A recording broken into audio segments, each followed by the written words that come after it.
Well, I am excited this morning to introduce our speakers, who are two of our students, Kait Mathews and Samantha Siefken, along with, yes, you can do that. They, along with help from Jaime Quesada, are the executive leadership team in charge of Vespers this year. So they have been overseeing Vespers since the beginning of the semester, done a fantastic job. I'm thrilled to have them as leaders of that service. Kait is a senior ministry major. When I asked her what she was passionate about, I got this answer: ethical ministry. You ask her what that means. Okay, I'm sure she will be glad to explain that to you. And I know she is passionate about that. Okay, Samantha Siefken is a junior pre-med major. Now, when I asked her what she was passionate about, she said people entering into the wholeness that God has for them. So they are two very special, unique individuals, and they are going to share with you this morning. So would you please welcome Kait and Sam.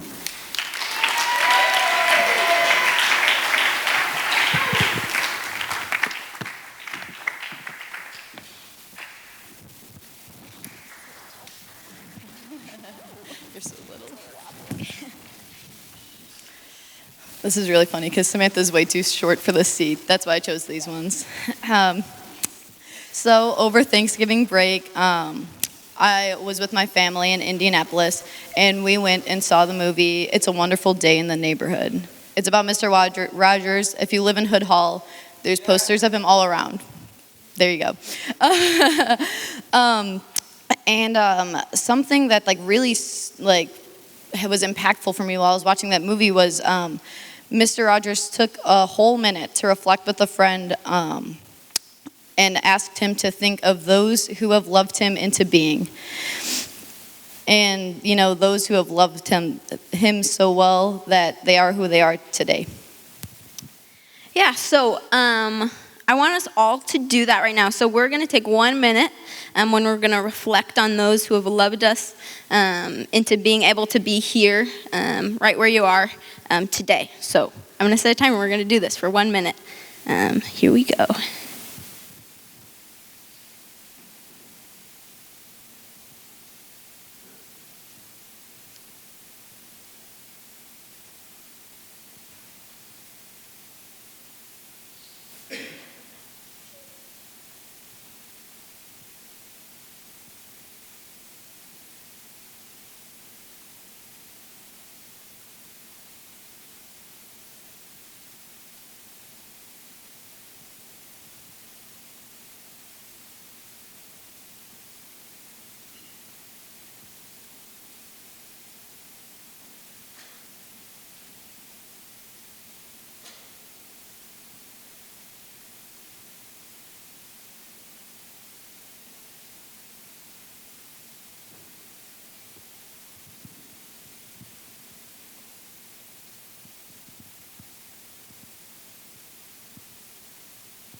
Was that awkward? Sitting in silence for a whole minute thinking about those who have loved you? Because in the movie, it's really a whole minute. And you sit there and you're like, wow, I've never sat in silence this long in the past 20 years, maybe. And so me and Samantha are going to talk about a little bit about our own stories, but I hope while we're talking about ours, I hope that you're reflecting on your own. And so Samantha, who have been some people who have loved you into being so you were even able to come to Greenville? Yes, so I want to say a super quick word just to people that are from a similar background from me. So I grew up in just a wonderful Christian household with two parents that loved me fiercely and intentionally and brought me up to love Jesus with my whole heart. And I've come to realize that that's maybe not the majority. And so if that's you, I just want to say a quick word to just be super thankful for that. You don't need to be guilty for that. I lived in a little bit of guilt of just trying to love people well around me and realizing a lot of people don't have that same upbringing, and that's just super painful for them. And so I felt like I was living in a lot of guilt of just the goodness that God had blessed me with, but I don't think that's the correct response. So just be thankful and express that thanks to the people that brought you up that way. So I'm going to talk about some of those people in my life. So my family was, like I said, amazing. My parents and my siblings supported me for my whole life. They have encouraged me to not put put God in a box, especially when I was thinking about, where I was going to go to college. I was very like, I'm not going to go to Greenville. I grew up in Greenville. Like, no way. I know all about Greenville. I want to go have my own new college experience. But God had a different and a better plan. So they just encouraged me, Samantha, like, just take another look at it. So I'm very grateful to them for that. They also gave me just the freedom in that to choose. Just if you want to come to Greenville, we will make it like you're far away. And they've just been so generous to me in that way. My parents especially have just been people who have identified God's giftings and callings in my life and have just spoken that out. And it's invited me to step into those. My grandparents are just strong people of faith, and they have encouraged me in my academics and my walk with the Lord, and they push me. And they've also just created this inheritance of faith for me as they pray for me. I have been blessed with friendships in high school that are kind of not the norm. They're just life-giving friends. People just very much like iron sharpens iron, those kind of friendships. So they just really created me and crafted me into the person I am today, and pushed me to walk into what God is calling me to. Also, my high school youth group leaders, I was blessed with an awesome youth group to just learn about the Lord in. If anyone has met Greg Groves, he's kind of an icon around here in Greenville. He was my youth leader.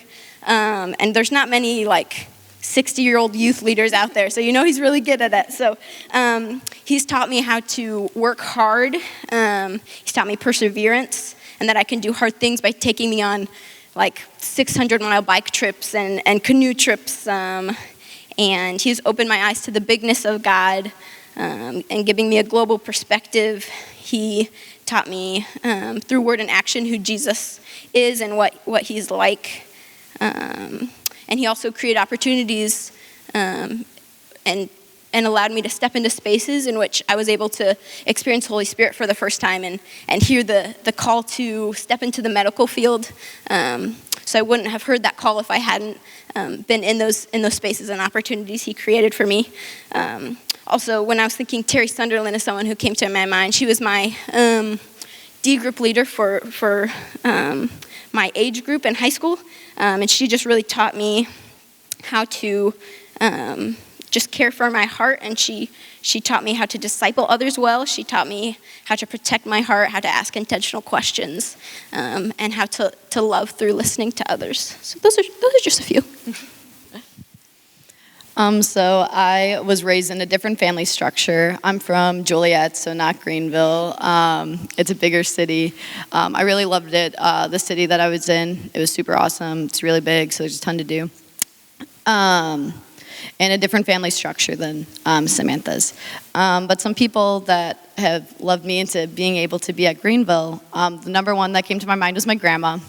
And so, I was raised Catholic, which is not Protestant, but still Christian. And so my grandma is a devout Catholic. She helped me learn so much about the faith and about my own faith through just the way she prays, which is all the time. I think it's every second of the day. She'll say things and just be like, "Oh, sorry, I was praying." She'll just be in her little land. And I'm like, "Hi, Grandma. I visited you to hang out with you." But she taught me a lot, and she has taught me perseverance.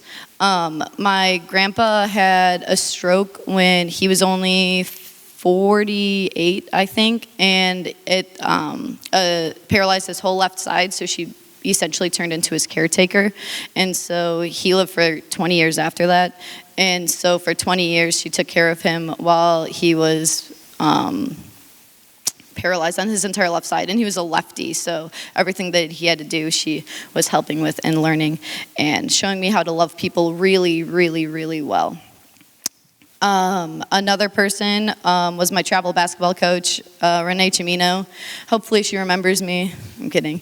But she was someone who really pushed me because At one point, I thought that I was a really good basketball player, like much better than I actually was. And she humbled me, which was good. I needed it. And she also taught me really awesome work ethic that I've been able to transition into my schoolwork, because I was not as good of a student as I was before coming to Greenville. And she really helped me in practices that were 2 hours long, and all we did was run. And it really helped me make it to state and track, I think. Like, it was multiple things. But the work ethic that she taught me is like ingrained in me, and it's been super helpful as I've gone through struggles, and like knowing if I'm working at things, like even if I'm not perfect, it's okay as long as I continue to work towards the path that I want to be on. And then the last person is not a person, but a thing. It's a university. I'm a transfer student. I went to Tiffin University. And so Tiffin University like came to my mind, and I didn't have a horrible experience there at all. I was on a running scholarship.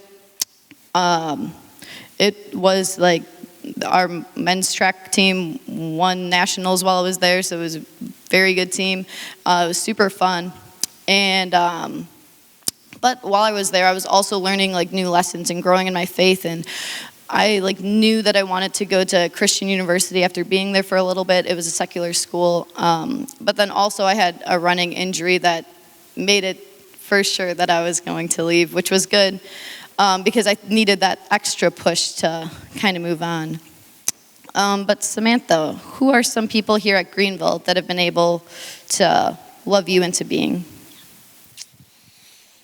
Yes, so this first one, not everyone might know this person, but some of you who are a little older may know Marlene. So Marlene was my roommate my first 2 years of going to college here. And she is just, when I was thinking back, she's just one of those people. I don't know if you have these people in your life, but one of those people that when you spend time with them, you walk away from an interaction, a conversation, and you're just like, just from that interaction, I think I understand Jesus a little bit better. I think I understand who he is and what he's like a little bit more.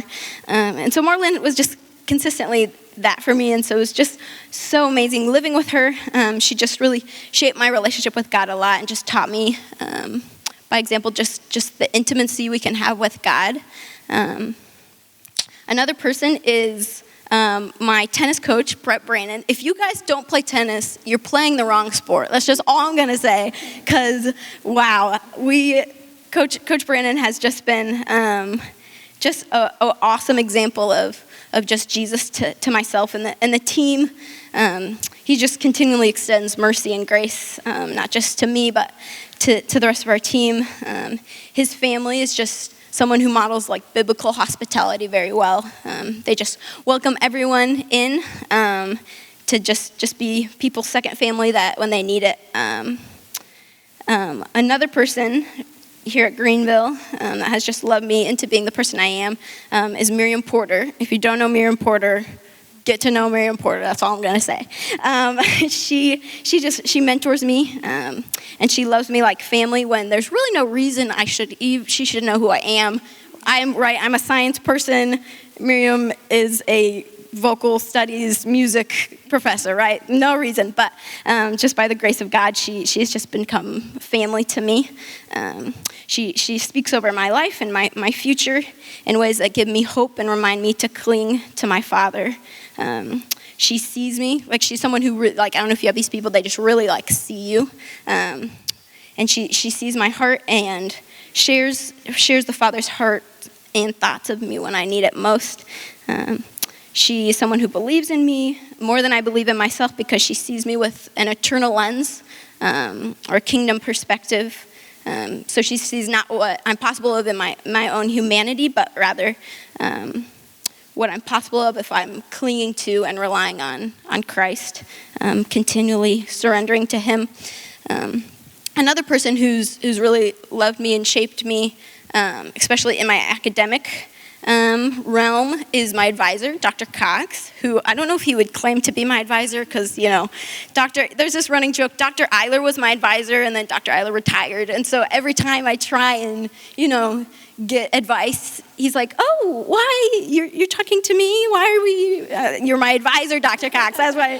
So he knows he's my advisor. But so he has just provided space for conversation just about my future and my fears. I've cried just many times in his office, which is just comical because if you know Dr. Cox, he is like not the most like, oh, you poor thing. He's just like, all right, what are we gonna do? And so, but he's just allowed me to be and kind of freak out. I lived in a lot of fear my first 2 years, especially here, of just what God was calling me to in the medical field. It was very, very scary to me.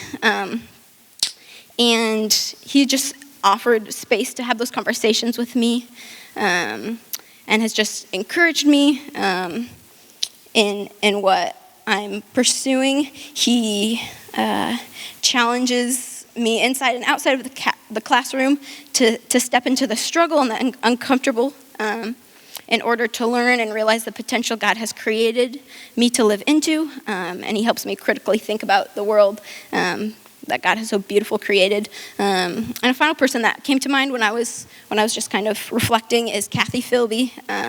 She is just someone who consistently is there to encourage me as I pursue to step into what God is calling me to in each season.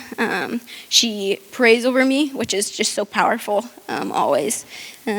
She allows herself to be a vessel that the Holy Spirit can use to speak to my heart. So what about you, Kait? So like I had mentioned, I was a transfer student. And so when I was trying to kind of figure out like how transferring from a college works and all that things, I had the admissions counselor, Kelly Pennington. What a woman. She's at Duke Divinity right now, getting her MDiv.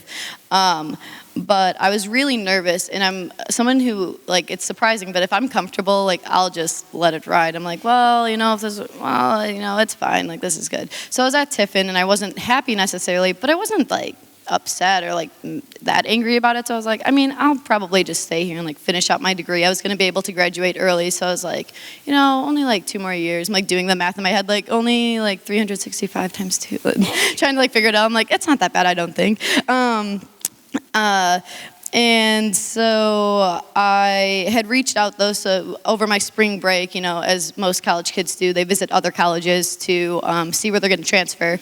And so my freshman year, spring break, I had set up a meeting or the kind of admissions thing where you get to walk around campus and everything with Kelly. And the second I walked into the admissions office, and by walked I mean crutched. I had a broken femur at the time. She was there, and she's like so nice and happy, and like she sounded just like she did on the phone. And like I know for me, my phone voice is very fake. Like if you call me on the phone, I'm gonna be like, "Hey, what's up?" And then like you meet me, I'm like, "What do you want from me?" But her voice, same exact, and like the same like energy. She was like sending me through emails and calls, and so I thought that it was all like a ruse to like kind of like trick me into coming to the school. And so I was like, they can't get me. I'm smarter than them. And then I met her, and she was so nice, and we're like figuring out my schedule and everything. And I like didn't really like know what I was doing. I was like, I might want to be history ed or special ed. I'm not really sure which one. And so we were like looking at the two, and she's like, well, you might have to take like an extra semester if you do history ed. I was like, okay, I'll be special ed then, that's fine. Not trying to do extra school. And so she really just like walked me through the process, crutched me through the process. And then when I went on my visit, everybody was so nice. And I thought it was fake. I was like, these people, I was like, this can't be real. And I got to hang out with the cross country team because I was still trying to figure out if I was going to do cross country here or not. And they were also super nice. And it was like 5 girls and just me. And they like all would like let me like all hang out with them. And I was like so surprised that they're putting so much effort into someone that didn't even know if she was going to be able to run again even. I'm like, why do they care so much? I was like, this doesn't make sense to me. And so that was a huge, huge blessing. And I wanted to tell the admissions that I was like, I'm in, like I'm gonna transfer here. But I wanted to visit one more school because I was like, oh, I can't just like send it so soon. That's what I did with Tiffin, and I accepted the athletic scholarship, and I have regrets, so I'm gonna wait. And I visited one other school, and it went terrible, and I was like, yes, Greenville was the school for me. And so then I came here, and I was an education major, so the next person, or I'd like to say department, was the education department. My 101 UNIV teacher was Dr. Malone, and if you haven't met her, wow, what a woman. She was so good. I was like, you're way too qualified to be teaching this class, but I'm not mad because I learned so much from her in like a class that could be seen as a blow-off almost. And then people like Crystal Lawler, if you've met Crystal Lawler, she's like a little light in this world, so cute.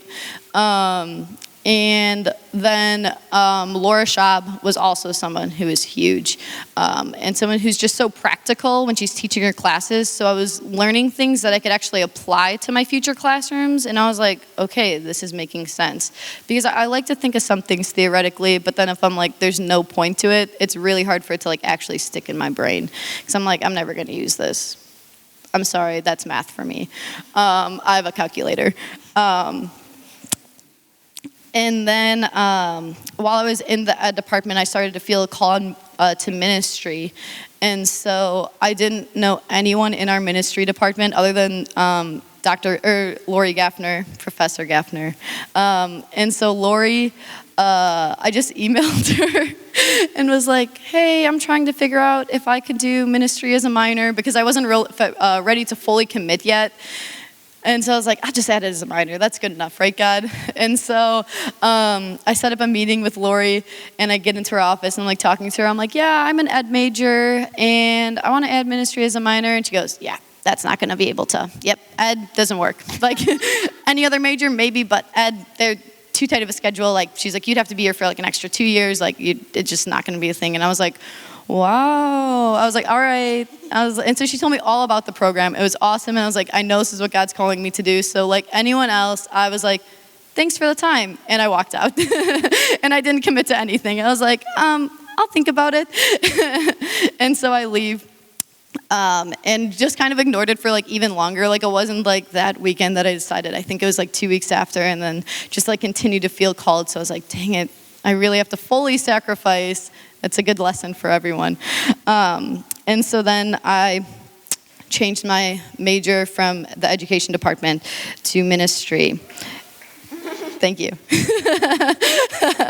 And so then an awesome thing with our ministry degree that we do is we get an internship between our junior and senior year to kind of discern what we're doing, like what you really want to do. So my sophomore year, I had done one with the Dunkleys to still check if I was sure that I wanted to do ministry. I had to like really make sure. So I switched my major between my sophomore and junior year. And so before I'd even taken Theo 110, I was like, I'll just do an internship and look on the jobs board and find a ministry one. And like, if I'm really sure after it, then I'll do it. And so I did it with the Dunkleys, and I got to hang out in Coffeen and hang out with the kiddos there and set up a little youth program, and it was so much fun. It's like a summer of fun, which was affirming, which was super important. And then my junior year, I was like, well, I should probably, actually Dr. Raymond told me I couldn't do the same one. I was like, darn it, so much fun. And so I got to do mine with Reverend Dr. Kristen Marble, who you might have heard me and her talk at Vespers last week. And so, yeah, I mean, I could go on and on about. So when I talk about my family in Indianapolis, that's with Kristen's family. And I was totally welcomed into the church. It's a big, scary church, really big and scary. Samantha could tell you she went there for a little bit before she moved to Greenville. And I was super intimidated by the building. Like, this is like our sanctuary, but like, do it times 3, and that's theirs. But they only have 100 people, so it's like big sanctuary, not a huge congregation. And she just showed me how, like, her church, when she came in, was one that they were talking about moving out of the city. It's in West Indianapolis, which isn't a great area, quote unquote. I love it there. I think that there's so much hope and love and community there. And she saw that as well, and she was like, I want to keep the church here. So they decided to keep the church in West Indy, and they've just invited other congregations to also use their building. And so now they had to like check with how much money you're able to get from other churches, that like you're still a church. I don't fully understand it, and I didn't explain that well at all. But she has 4 other congregations that all meet in that building at different times throughout the weekend, which is awesome. And so like one of them is First Baptist, which is a Black Baptist church, and that church is awesome. It literally brings down the congregation. You thought that like 30 people can't fill up that congregation? Oh, they can. And then Salvation and Praise is a non-denom, and then Comunidad is a church plant out of West Morris that's been there for over 18 years, and that is a Hispanic congregation. But she's like taught me really, like when I talk about ethical ministry, I learned a lot about ethics from John Brittingham, but she has taught me how to apply it to ministry, which has been huge. And then also my advisor, Dr. Raymond, he is one of the funniest people, because like the first time I met him, I thought Lori was going to be my advisor, but it was actually Dr. Wayman. And he like was looking at my transcript and goes, wow, you have really good grades. Thank you. And then every time he saw me for like the past like 1.5 years, he thinks that I'm a junior still. And I have to like continuously remind him that I'm a senior and leaving, spreading my wings. And then also, I'm the sexton at St. Paul's, so I live in the church, and I take out the garbage, and I clean. I need to do better at cleaning. Don't ask the congregants. Don't look at my dishes.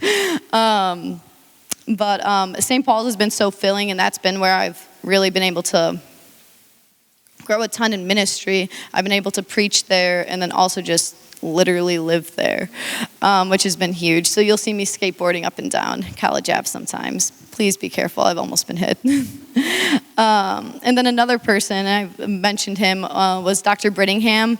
Last year I'd taken ethics, which was a writing intensive course, so I was like, oh no, writing. Even though I'm fine with writing, I just didn't want to do it. And I'd taken a philosophy class with like a 70-year-old professor at Tiffin, and he wasn't the most interesting professor. He was really nice, but I was like sit there and be like, oh yeah, this is interesting, I guess. Brittingham had totally helped me to see the world in a totally different lens.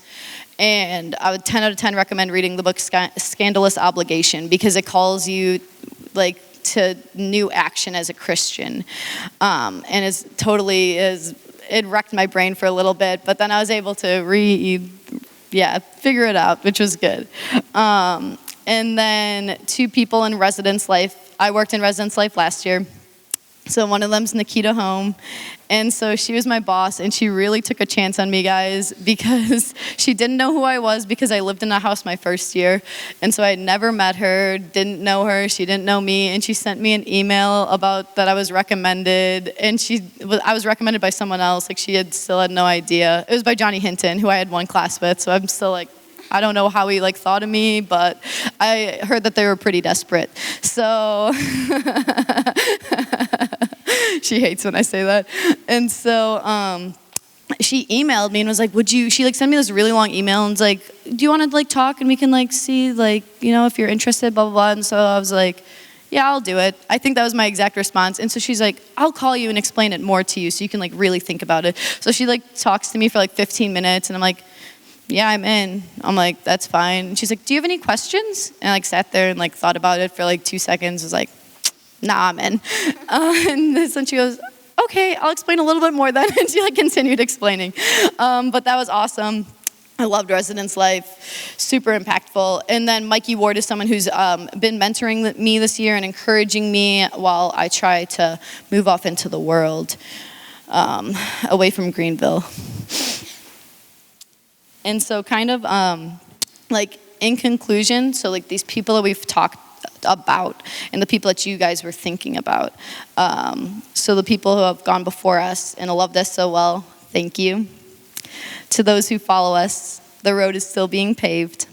This morning we invite you to reflect on those who have gone before you and loved you well and who have paved the way. Reflect on those who are currently walking the road with you, and reflect on those who will follow you and are watching you.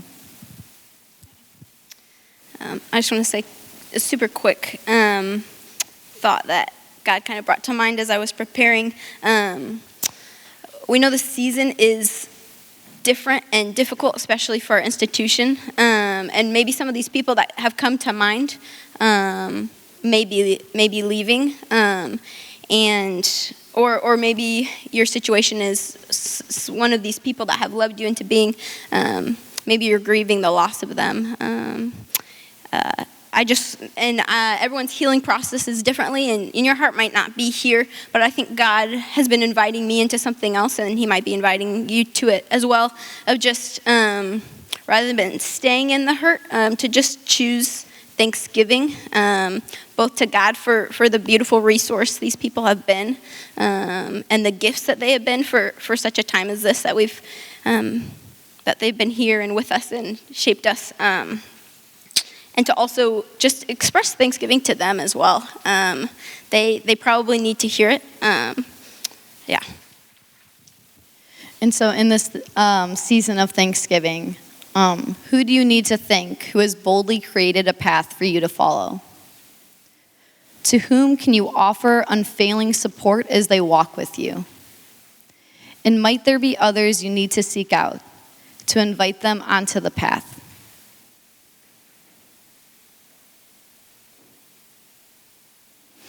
I want to read Hebrews chapter 12, verse 1 and 2, knowing that our actions matter as we go into the world, inviting others through love towards Jesus. Therefore, since we are surrounded by so great a cloud of witnesses, let us also lay aside every weight and the sin that clings so closely, and let us run with perseverance the race that is set before us, looking to Jesus, the pioneer and perfecter of our faith, who for the sake of the joy that was set before him endured the cross, disregarding its shame, and has taken his seat at the right hand of the throne of God. Go in peace.